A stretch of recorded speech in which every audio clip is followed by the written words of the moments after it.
my TikTok channel where I have close to 700,000 followers on TikTok, and I'm doing videos, right? And I'm like experiencing the video part, but I still don't feel like I'm connecting. But there's something about podcasting when I see someone put a review and say, best Spanish teacher ever. I have learned so much just in this podcast. So I'm really like understanding that audio is almost like going back to touching those senses of hearing someone's heart instead of I'm trying to sell you something on this, video that you're watching at this moment.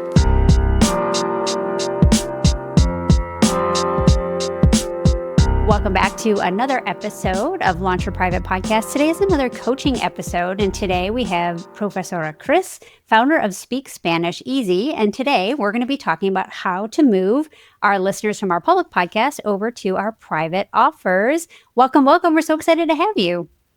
Thank you so much for having me. I'm so excited about today. Yes. Oh, this is going to be so much fun. Why don't we start by having you give our listeners a little bit of an overview of your business, kind of what you do, who you serve, and maybe even talking a little bit about your core offer, because I think that'll help set the stage. Yeah, absolutely. So I'm Profesora Kris Smith. I am the founder of Speak Spanish Easy.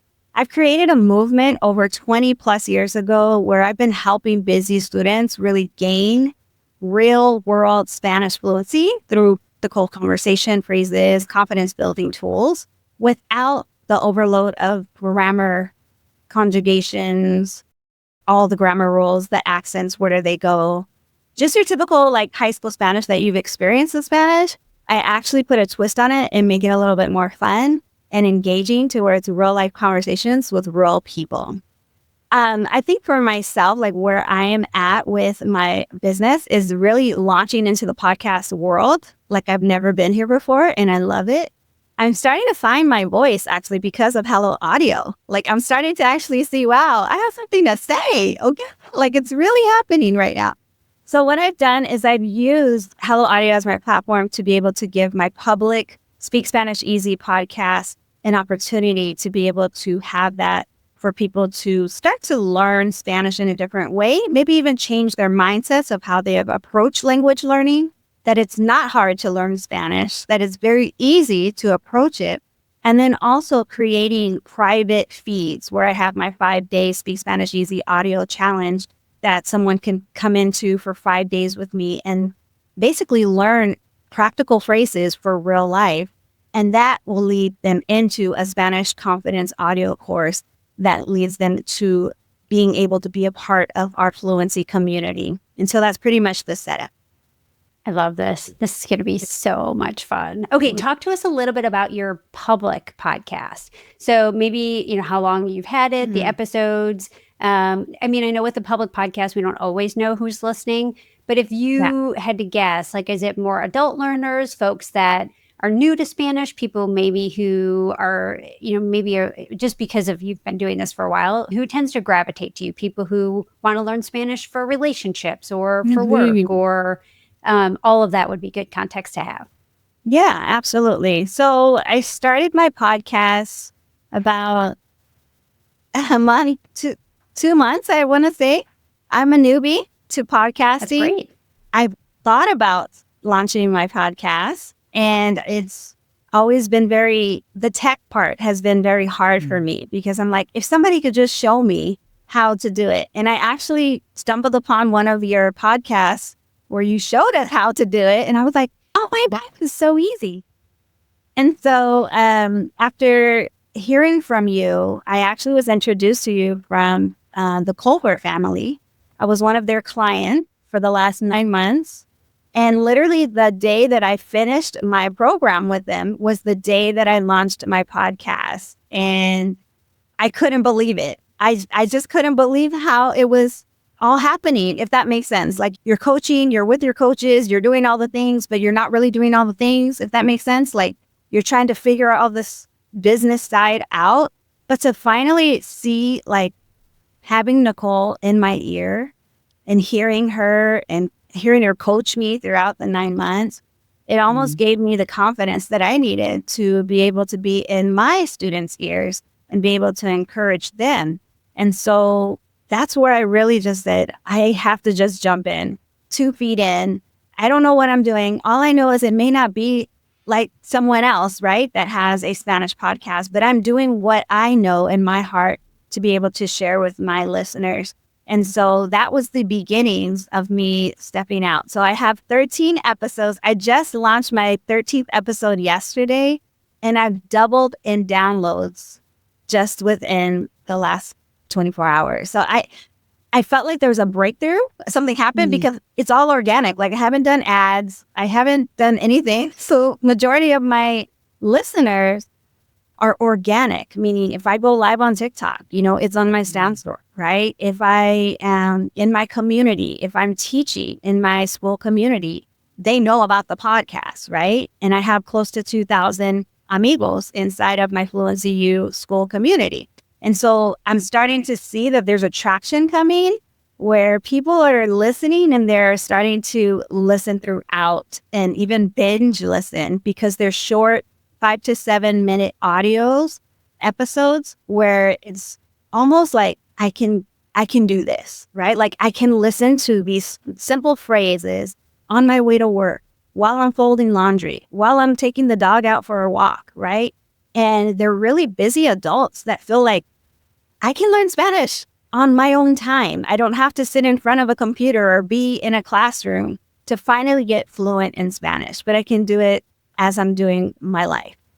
I think that's really big because if you think about, as we were chatting too, all the other ways that you can learn a language, not all of them are fitting into these little pockets of time that just integrate seamlessly with what you're already doing. Like I can't fold laundry and play Duolingo on my phone, even if I thought that was going to help me, really learn to, a language beyond like that I could be conversational with. But this is really a way to integrate into, and it feels easy. So you've got, someone who wants to learn how to speak this language easier and feel confident, which I think is a big thing. And you're giving them an easy way to do it. Absolutely. Absolutely. And I would say the top 3 students in the last 20 years that I've taught were people for their job, their occupation, where they're like, I just want to be bilingual because I'm an ELL teacher and I want to be able to speak to my students and my parents, right? Or I have doctors or I have nurses that want to speak to their patients, and customer service reps that are like, I'm the only one that wants to speak Spanish to the customers. So I help them with the help of the corporations that invest in their employees, and I'm able to help them in that way. I also have travelers that are like, I'm going to Mexico. I want to be able to order in Spanish. I want to be able to speak to the Uber driver who's helping me to get from one place to the next. And then the last one is I have relational. That means they have family members. Their spouse speaks Spanish, or the family of their spouse speaks Spanish, and they want to be able to communicate with the mother-in-law, right? Or be able to have their kids become bilingual learners to where now they have a heads up in being bilingual for their future education as well. So it all depends on their reasoning, but those are the top 3 that I've seen within my ideal students that I'm like, yes, I can help you, right? I love it. Okay, talk to us a little bit about, so right now you've got your public podcast, we've got listeners, we've got downloads, we're seeing them come in, they're doubling, things are going really well. Now we really want to take those downloads and turn them into email subscribers, because once we get them on the email list, then we can talk to them about the 5-day challenge, then we can talk to them about the, your community offers. So let's talk about things you've already been doing to kind of help them discover some of your other private offers. Yes. So what I have done is I've connected with Kit. Kit has been wonderful to be able to connect my listener that comes through the Hello Audio link and get into the podcast. And now they're being triggered for an email sequence, right? To remind them, hey, we've got this $17 audio challenge for you. Make sure you grab it, and so on. And what I love about that is being able to have that email sequence behind the scenes, but I'm still kind of new to online marketing. And I don't know if it's something that I need to say even more magical. Then link is in the show notes if you want, right? Like there's all the things that I hear what people say on their podcast episodes. that I'm just like feeling like, when is that going to happen for my public coming in to build that trust, to build that nurturing spirit, to say, I care about you and it's now time. And I have to just say that I've listened to a few of your clients and I've noticed that as I'm listening to them, it's not after the first episode, but I want to say it's after the maybe 25th episode that I'm listening to, then I'm like, maybe I should take advantage of what they have, in store. So that right there gives me a little bit of insight of it takes time, right, to nurture the people as they are binge listening to my episodes. So those are some of the things I think about behind the scenes as well. How am I being an action taker as I'm listening to podcasts? So I'm curious to know what you guys experience with that too, with other clients that you help. Yeah, I think and also like even with our own podcast, I think we can talk about, we put obviously, how a public podcast is not an insignificant amount of work. There's a lot that goes into it. And so, obviously we've got a lot of folks, I'm sure, that listen to the podcast or are binge listening and haven't yet signed up for Hello Audio or and that could be for a lot of reasons, kind of similar to your situation. Like it's not the right time. They're listening on vacation and it's something that they want to do when they get back. And when they get back, we all know what that to-do looks like when you get back from a vacation. Right. It can be just a little bit of confidence building.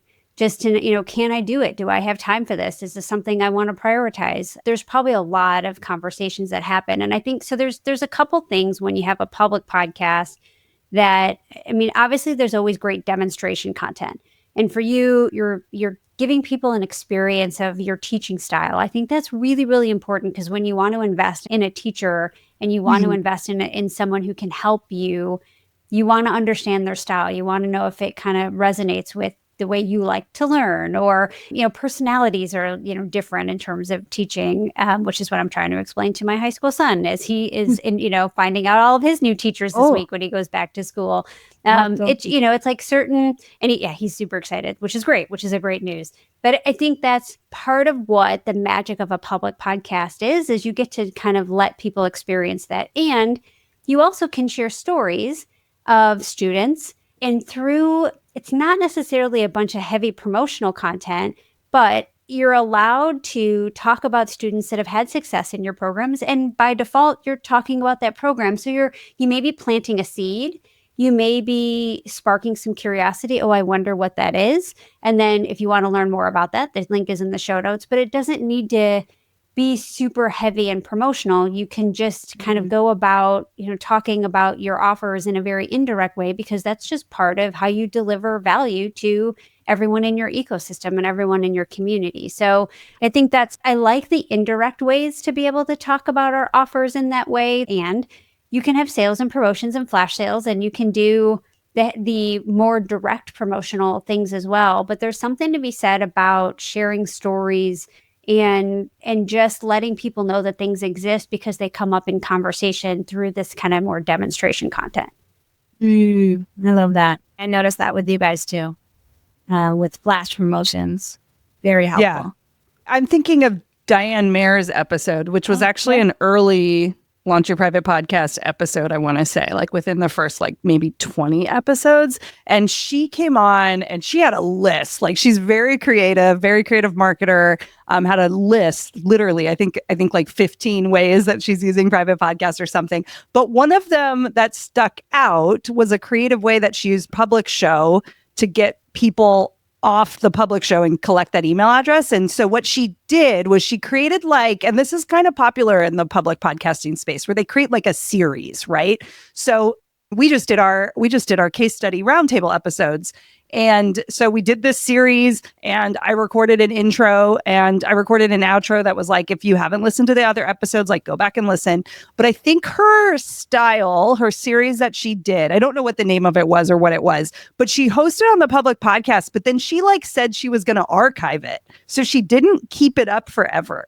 And she basically created urgency, public facing, because you could totally just unpublish an episode, right? And then it just disappears. So she basically did a series, and then she unpublished all the episodes and said that if you want to listen to all of them and have them forever, then go here and give the email address. And I don't think she like sells it anywhere else or whatever. So what's interesting about this, I think there's a lot of ways you could do something like that. You're basically creating something for your public people.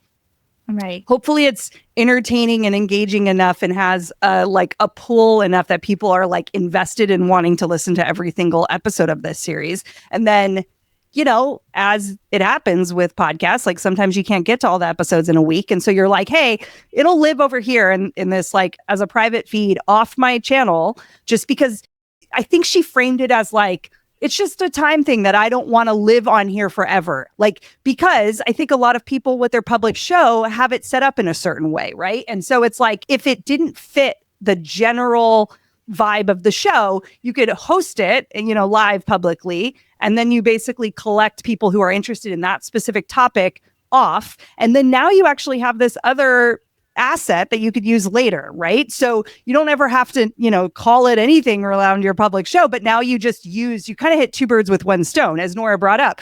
Recording a public show, particularly solo, is not insignificant amount of work. And so you can double dip here, give it to people public, you know, it's growing that download list with all the things, and then you can remove it and that just like moves people. This isn't something that is forever. It's a nice like zap of like collecting emails and connecting with the folks who are currently listening to your show. And what's cool is it just like disappears. And like when people go to binge, they don't have this weird series that's not live anymore and doesn't relate. The series is gone. They actually don't even know it ever existed, but you just like caught those live people. Could be something you host quarterly, you know, once a year, you know, or whatever, and on a different topic. So that's what she did. And I thought that was kind of interesting. I feel like Brittany Herzberg also had something that she did on her show to get people off, but she left hers up. So other people leave it up too. And you could just like, if maybe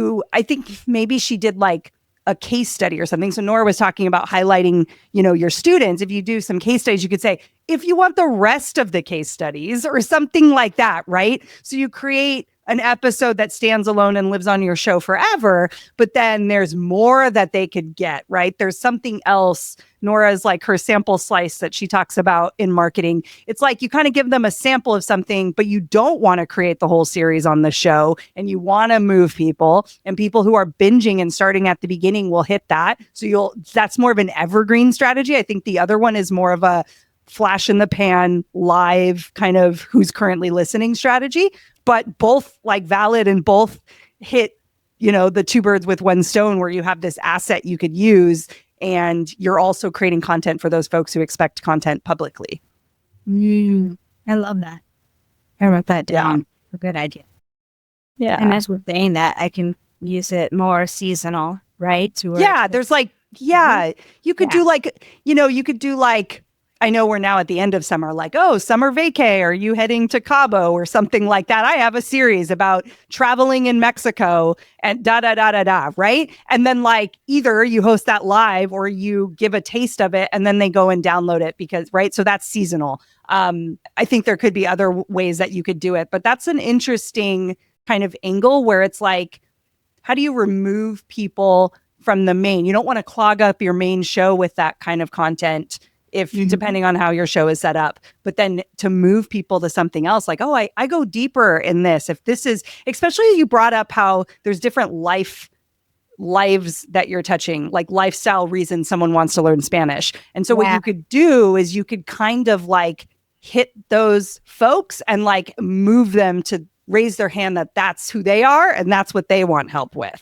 So maybe their kid is starting in a bilingual school and they want to help with homework, right? Like there's very specific reasons and you could have an episode that's about that. So it really catches those folks. But then if someone's not interested in that, they don't go on to the next level, and you just kind of basically create like mini lead magnets possibly for those different types of folks that you have. Still all audio, because I think that's an easy way to deliver it. And then that, now you're getting the opt-in and you're getting kind of the like, you know, the ideal persona, like you know who they are because of what they're opting into. Do you know what I mean? Because now their email address is tied to, I want to help my son, or I want to use this to better my work environment, like the different reasons, or I'm using it for travel, or I'm using it because I married somebody. So that then you then have those like different personas that then can kind of go on a different path, but you're still like serving them and giving them more value that is like particularly to like why they're there. And then you use that to convert them into the other products that you have. I love that. That gets me thinking about how I have this desire to tap into like different industries because you have certain books, right, that are specific. Like for instance, I think I was telling you already about my book that I already have, The Spanish Phrases Made Easy, right? But I do have one that is in editing mode for healthcare. Oh, interesting. Right? Yep. Nice. So being able to create those private podcasts for healthcare workers, right? Or just for customer service or hospitality or firefighters, right? There's just so many ideas that I could have that I branch off into those different industries and provide like an audio course for them in the future from there. So that's a great idea. I love that. Yeah. You know what's interesting? I'm like, this is us. So we're sitting here being like, there's 5 ways that people come on our show. And they, of course, we do coaching, but then we also do case studies, right? So it's like, it's lead magnets, it's events and summits, it's courses and programs, it's launches, so we have these categories. And then it's like, you come on, you start binging Launch Your Private Podcast. You're like, great, I want to create a lead magnet. Like, how do I know which one of these episodes are lead magnets? So we haven't launched it yet, but we've actually pulled our public podcast. We're making private podcasts. So somebody could say, I'm working on a lead magnet and binge it. And so that idea, and we actually saw this, I haven't seen it in a while, but I would say last year is when it got bigger. People made playlists of their public shows if they've been around for a long time, right? And so you're not necessarily there yet, but you could actually almost already envision that and like start to create it. And so we're just reusing these episodes, but we're just giving it in a bingeable format for somebody who's working specifically on the use case that they have. So like, if you start creating content with those people in mind, that lead magnet or that type of, content or mini course or whatever for those industries would be huge. And you could basically say on your show, I surf all these industries. I really want to, do speaking Spanish easy for like real life. So if you're a blah, blah, blah, blah, blah, blah, blah, blah, blah, just click the link below. It's very, it's called Spanish Made Easy for Everyone. And then it opens a blog page or something that links to everything separately. So you don't have to drop every link. You don't have to talk directly to firefighters or healthcare people, but you give them the central place to go, almost like a storefront, if you will. And like they then choose for themselves their journey, right? Or their, what they want to experience. So that's like what we're actually working on. We have this like ultimate blog post, and then you can then download and grab the feed on the topic that you're currently like wanting, basically. Oh, wonderful. I love that. Yeah. So we'll report back to you how it goes. We'll be our own case study. Keep me posted for your audio. Sure. Because I listen. I love it. Then we appreciate it. Thank you for that. And so as you were talking, I was like, okay, I could see this like family around the holidays because like I want to know how to talk to my family when they come and visit. And so I was looking, we had someone on their public podcast put together kind of similar. And I think it was more just them were like, hey, I just need to come up with content for my public podcast. I'm going to come up with a series. And the thing is it wasn't even a series. It was like, I want to solve this problem for my listeners or my, ideal audience. And it ended up being like an 8-episode series. And so what they did was after they realized, well, I can monetize this actually could have been a course because and what some of the best courses are repurposed content for stuff that you did free or something that you put a workshop or a training together, whatever that looks like. And so that person had some choices. We, could have taken it all down and just put it in a private podcast and just let it go. What this Hello Audio user did was at some point in each episode, she edited the episode so that she gave value. But if they wanted to continue, she pointed them to the private podcast that was for sale. And so they got a lot of value. And now, initially she had to, because a lot of times that was still, it was originally a free episode that everyone could download, but then she realized that she could go back and monetize it. But she still, you have to be a little careful with this one, but she still gave a ton of content and said, if you want to hear more, or essentially it was kind of like an unlock the rest of the, that go ahead and go to this product. And it was a digital product. And then ran flash sales on that product because now she had a digital asset that she could add. She could add that as a bonus to her coaching program. So she had a lot that was there, but it all came from her public podcast. So yes, creating these series is absolutely, and even just the teaser episode gives because if you think about that, go back to that sample slice, here's the first episode in the series of talking to your in-laws at Christmas or talking to your in-laws in the holidays. I'm going to need the rest of those. Yes, please. So just put that link in the show notes and then tell me where to enter my credit card. And, that's fantastic. So you do have a lot of options to pull people in. I think the other strategy we've also seen is in an episode, and this is harder. And sometimes, because I remember Amy Porterfield did this for years. Do you remember the resource per episode? And dear Lord, that woman worked hard. Because it was like every episode had like either a PDF summary or it was some sort of resource that went with it, usually a downloadable something. And do you have to do that for every episode? Oh, no, not at all. But could you put something out there where you have looking at your download numbers, which is the episode that's maybe the most popular, that's, telling you that people are really interested in that topic. Could you go ahead and edit that episode or put a resource that is, related to that topic and then build a list that way? So that's possible too. But I remember being floored by Amy and the amount of work that her team did to really work hard to get those listeners onto her email list. But even just that was before AI, to be fair. So now you've got the ability to take your transcripts and throw that sucker through an AI tool and be able to create a resource a lot easier than it used to be, for sure. Most definitely. That's good. Yeah, I listen to Amy Porterfield. She's one of my podcasts in my library. I love her story. Yeah. Yes. Yeah.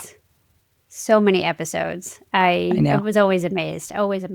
But that's possible too. Yeah. The cheat sheets, the too long didn't read, the checklist, things that, could be really easy and good resources to, motivational sayings. I know for, things that maybe it's a motivational saying in Spanish that's really beautiful in Canva that people want to just print out and, post in their office or in their workplace. I think there's definitely some things there that could be useful too. Nice. Cool.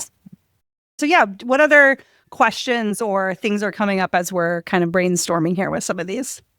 Yeah, so I would say looking at what's working, right? So I would say just based on my growing of my listeners, to over 306% of downloads, just in the last 60 days. Is that something, you guys are more experts than I am.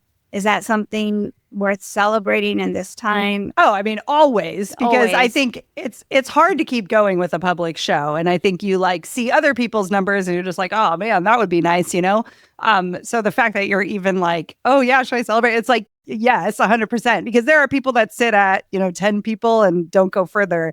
I love that you're engaging your community, your students, and we always say too, launch a public show when you have people to tell about it, because if you're just launching by yourself in your little office, it's a lot harder. It's harder to get those numbers. So these are people who trust you, signing up, and now maybe it looks like they're sharing it potentially, or something you've been saying and talking about is making more people excited to listen. So it's always a big thing with podcasting is keep going. And especially if you love it. And I think by, being a Hello Audio user and realizing that you really are into the audio thing and kind of going all in on that, I think that's the good thing. That's the thing that you can use to kind of make yourself keep going, because, getting content out there is hard, as we all know. And what's cool about having a public show, it's a great main content pillar. You can spin off social media off of it and all the things. And so if this is your commitment, is doing this public show as the way to get your content and you your expertise out there, then like you're doing all the right things. And I think by then converting folks into more audio, like we're big on that here, of course. And so I think you're already playing the game as much as you're like, I don't know what I'm doing. Like, I think you intuitively know that because you even said too, like you're paying attention to your own behaviors. And I think that's really important now because the world's shifting like in so many ways. And I can't even say that like without just being like, it's crazy, right? And so we sometimes can lose focus when things are so changing so rapidly outside of us. So by you like tuning into yourself, like listening to your coaches and mentors, seeing what's pulling you, like what moves are pulling you, that's how you run a small business and try to get something off the ground. Because if you start trying to do everything, which is very easy in the early days of starting a business, that's where we can get lost. So I would even just laud you on that, just, showing up and doing the work and making the decision that this is the way you want to go is going to get you a lot farther than folks who are second guessing themselves. And the other thing I want to say is like, I think those are great numbers. I'm not like a public podcast person, like where I can, it's not like my expertise. I've had a public show that I did before I launched private podcast in my other business, but I've never like studied public podcasting. And I know there are coaches and people who sell products on like how to get more downloads and all that stuff. But I have a feeling that a coach would say that those are good numbers, like definitely keep going. And, just focusing on the people who are listening and converting them, I think is a good move too. Like you don't want to stay stagnant and say, I'm just going to do this public show and like, hopefully people buy my stuff. So, because that doesn't work, right? So I think you're putting all the right things in place. And I think those numbers are positive for sure. I think even too, when I first launched, I did the public podcast. But then I was like, wait, I have to have a private podcast. Like I have to have something in place for them to go. Yeah. So like the first one was crazy. When I say crazy, it was so crazy. You're just going all in. Yeah. It was like, okay, I have the 5-day. I was like, wait, what do they go to the audio course, right? Like after that. So I was like, I have to create the audio for the private podcast. So I literally had 2 private podcasts going on at the same time, like making sure I had all my curriculum, all my lesson plans, all my notes as I'm, at the same time teaching, right? Teaching private clients, taking care of my son and my husband and all the things. It was the most chaotic, like first 2-3 weeks of like launching my podcast. But I'm so glad that I did it because if I didn't have you guys in the background, right, of hearing case studies, hearing how to be able to launch this successfully, I don't think I will be where I'm at right now, to where I feel so calm and, like I'm glad that my email sequence is in place for the private podcast that I have for the challenge and for the audio course every single day, right? When they're going through their drip, like you taught me to drip the episodes, right? Or have them binge listen the episodes if they want. That's totally okay too. But I felt like there wasn't a right or wrong way of doing it. And I love that freedom of being able to still have the concise, like 5-6 minute, here's day one, right? This is what we're talking about, right? Not compared to like 2 hours of learning Spanish, right? So just certain things of me being okay with like the way that I am creating my challenge to just get people's feet wet to finally start speaking Spanish. And so that was really, really helpful to know that, okay, well, you got to have this in place, so you have that in place. And I really felt like this was my own baby. Yes, I have my team, my VAs, my marketing, my agency, funnel builders, but that's something separate, right? Like I felt like my podcast was my baby. It was something that I wanted to grow organically, and I wanted to be a part of every single step of it to be able to know how do I do this the right way, right? And so it's been a fun journey in the last 3 months. And thank you for just letting me kind of share a little bit about the increase that has happened just in the last 24 hours, because I felt like, okay, it's paying off. Like people are listening, organically, like people are like checking it out, or it's being suggested, right, on Apple or Spotify. And people are like, wow, well, I've listened to, like you said, Coffee Break Spanish. Oh, here's Spanish. Let me take a listen to that one, right? So I just see that something's happening in the podcast community to where my goal is to be one of the top Spanish language learning podcasts, podcasts out there, right? So that's the goal. That's the goal, Yeah. is to make Spanish easy for people to attain. And anyone can learn this language, not just because your name is Flores or Gutierrez, right? You can learn Spanish regardless, as long as you have that passion to learn. So I love that. I love being able to have this, and I'm so grateful. I'm grateful that we've been We're able grateful to for you. experience this in this way, because I can honestly tell you that I've had in the back of my mind to podcast, but I felt like it was so difficult. Like, do I have the right mic? Do I have the right, all the things, right? Do I even know what I'm going to say? And with you guys, I really felt like I can do this, and it doesn't have to be perfect. Like, just move forward and do what you can do and have fun with learning how, right? Learning how to hear your own voice. And I felt like I found my voice through podcasting, right? Like I found my why, like I found my truth and how I'm standing on it, where it was totally different from, my TikTok channel, where I have close to 700,000 followers on TikTok. Wow. And I'm doing videos, right? And I'm like experiencing the video part, but I still don't feel like I'm connecting, if that makes sense. Yes, I get the leads that come through the comment section, but there's something about podcasting when I see someone put a review and say, best Spanish teacher ever. I have learned so much just in this podcast. Something about that resonates more than a social media post. Does that make sense? So I'm really like understanding that audio is almost like going back to touching those senses of hearing someone's heart instead of I'm trying to sell you something on this, video that you're watching at this moment. Does that make sense? The like performance. Yeah. No, it does. Yeah. It totally does. Mm-hmm. I'm literally in my pajamas, right? Like recording my episodes in my office, and it's just, I'm myself. I feel free to just be me and to be able to teach, my authentic way, unapologetically. So yeah. Yeah. I love that. Thank you for sharing that too, because I bet there's probably someone listening who is like either totally resonates with that or hasn't taken the plunge yet, right? And just hearing, that you have all these followers on TikTok and then you're like moving to a different medium and like how you feel about that. I don't know. I think that background is going to help someone that's listening to this for sure. Yeah, like Amy Porterfield, like that kind of stuff like resonated with me to say, I'm tired of performing. I'm tired of like getting the makeup done, like having to be all the things, right? Of what the visual part of it is. Yes, people look at me and I want to kind of share my backstory, if that's okay. Sure. Yeah, go for it. Yeah. Yeah, because I feel like it'll maybe resonate with someone that's listening. Is you may not feel like you fit in the mold of being the expert, right?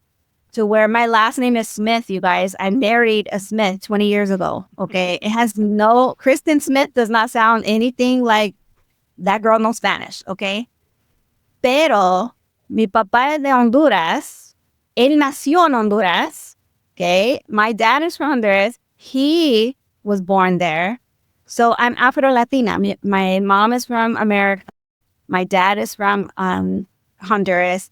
And so I grew up speaking Spanish. But when people look at me, they don't assume that I speak Spanish. So I do not fit the narrative. I don't even have an accent. When I'm speaking in English, I sound like an American, right? And so cuando estoy hablando español, me hablo perfectamente. Tengo un acento como hispano, right? So like when I'm speaking Spanish, I sound like a native. When I'm speaking English, I sound like an American. And so I just do not fit the mold. Plus, when I'm teaching, lots of people think, well, I've done that before. I've learned the verb conjugations. I've learned the grammar rules. What else can you give me? Because I've done it all and I'm still not fluent in Spanish. Yeah. And how my approach is different because I failed my first high school Spanish test, Nora. And I was shooketh. I literally was like, Señor, ¿por qué no puedo escribir? Right? It's like, the verb why am I not? conjugation? It gets you every time. Every time. Yeah. So I almost had a like an identity crisis to where something's not right about this system of how we're teaching the language. Because if native speaker like me cannot be able to know where accent goes, like something's wrong. And so I said, how do I teach Spanish to where anyone can learn Spanish based on their passion and their reasoning of being conversational for their world? So I get people fluent for their world. Does that make sense? You don't have to know every single word in Spanish to say that you're fluent, but you just have to know the right words, the right phrases at the right time to the right person. And now you're fluent, you see? And so I feel like my story resonates with people to say, wow, she's just like me. Like I hear her saying that, yes, I freeze up when someone's speaking Spanish to me. Yes, I don't know exactly what to say at the right time, or I don't want to offend anybody, right? And I know what that feels like, to feel like you don't fit. And even when I'm speaking to Spanish speakers to this day, they speak English back to me because of the way that I look. Does that make sense? So I want to help every single person, regardless of your color of your skin, regardless of how your age, it doesn't even matter. I want every single one that they have the ability to be able to learn Spanish effectively for their world. So I just wanted to tell you, like, that's like my fluency movement that I'm creating worldwide. I love it. And that comes through like that, your content, like that, the passion. You could just tell, I mean, if you're listening to this and not watching the video piece of this, like your face lights up. Like you just have, it's like this, when you talk about this, you could just tell like the amount of love and the amount of passion that comes behind it. And the cool part about audio, like I can tell, like when you speak, the intonation and the excitement in your voice, and like that's part of the coolest part of audio is I don't need to see it to hear it in your voice and know that. And I like that's part of the magic also of that public podcast and why they'd want to continue. Like what else you got?